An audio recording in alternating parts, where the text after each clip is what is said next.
ಈ ಕೆಳಕಂಡವುದರಲ್ಲಿ ಯಾವುದು ಜೈವಿಕ ಗೋಳದ ಭಾಗವಾಗಿದೆ ಎಂದು 2015ರ SDA ಪ್ರಶ್ನೆ ಪತ್ರಿಕೆಯಲ್ಲಿ ಕೇಳಿರುವರು.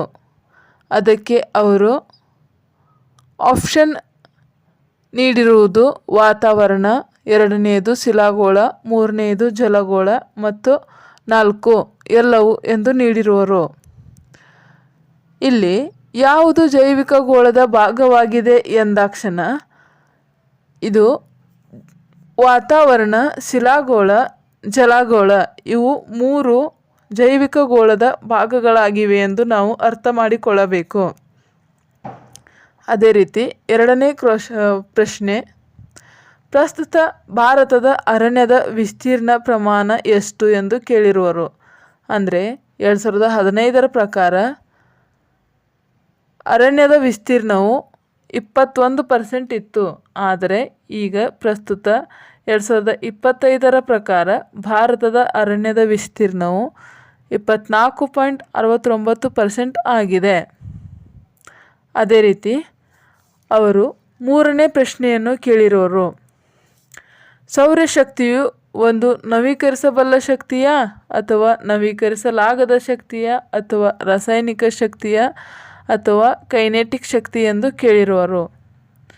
ಸ್ನೇಹಿತರೆ, ಸೌರಶಕ್ತಿಯು ಒಂದು ನವೀಕರಿಸಬಹುದಾದ ಶಕ್ತಿಯಾಗಿದೆ. ಅದೇ ರೀತಿ ಕ್ಯೋಟೋ ಪ್ರೋಟೋಕಾಲ್ ಹವಾಮಾನ ಬದಲಾವಣೆ ಪರ್ಯಾಯದ ಒಂದು ಮೈಲುಗಲ್ಲು ಏಕೆಂದರೆ ಎಂಬ ಪ್ರಶ್ನೆಯನ್ನು ಅವರು ಕೇಳಿರೋರು. ಅದಕ್ಕೆ ಆಪ್ಷನನ್ನು ಇದು ಹವಾಮಾನ ಬದಲಾವಣೆ ನಿಯಂತ್ರಿಸಲು ತೆಗೆದುಕೊಂಡ ಮೊದಲ ಹೆಜ್ಜೆ ಎಂದು ನೀಡಿರೋರು. ಇದು ಬಹು ರಾಷ್ಟ್ರಗಳು ಒಪ್ಪಿಕೊಂಡ ಸಂಧಿ ಎಂದು ಹೇಳುವರು. ಇದು ಇಂಗಾಲದ ವಾತಾವರಣಕ್ಕೆ ಅನುವು ಮಾಡಿಕೊಟ್ಟಿದ್ದು ಎಂದು ಹೇಳಿರುವರು. ಇದು ಮುಂದುವರಿದ ರಾಷ್ಟ್ರಗಳಿಂದ ತಿರಸ್ಕರಿಸಲ್ಪಟ್ಟಿದ್ದು ಎಂದು ಹೇಳಿರುವರು. ಆದರೆ ಇಲ್ಲಿ ಉತ್ತರ ಕ್ಯೋಟೋ ಪ್ರೋಟೋಕಾಲ್ ಹವಾಮಾನ ಬದಲಾವಣೆ ಪರ್ಯಾಯದ ಒಂದು ಮೈಲುಗಲ್ಲು, ಏಕೆಂದರೆ ಇದು ಹವಾಮಾನ ಬದಲಾವಣೆ ನಿಯಂತ್ರಿಸಲು ತೆಗೆದುಕೊಂಡ ಮೊದಲ ಹೆಜ್ಜೆಯಾಗಿದೆ. 5ನೇ ಪ್ರಶ್ನೆ, ಈ ಭೂಮಿಯ ಮುಖ್ಯ ಶಕ್ತಿಯ ಮೂಲ ಯಾವುದು ಎಂದು ಕೇಳಿರುವರು.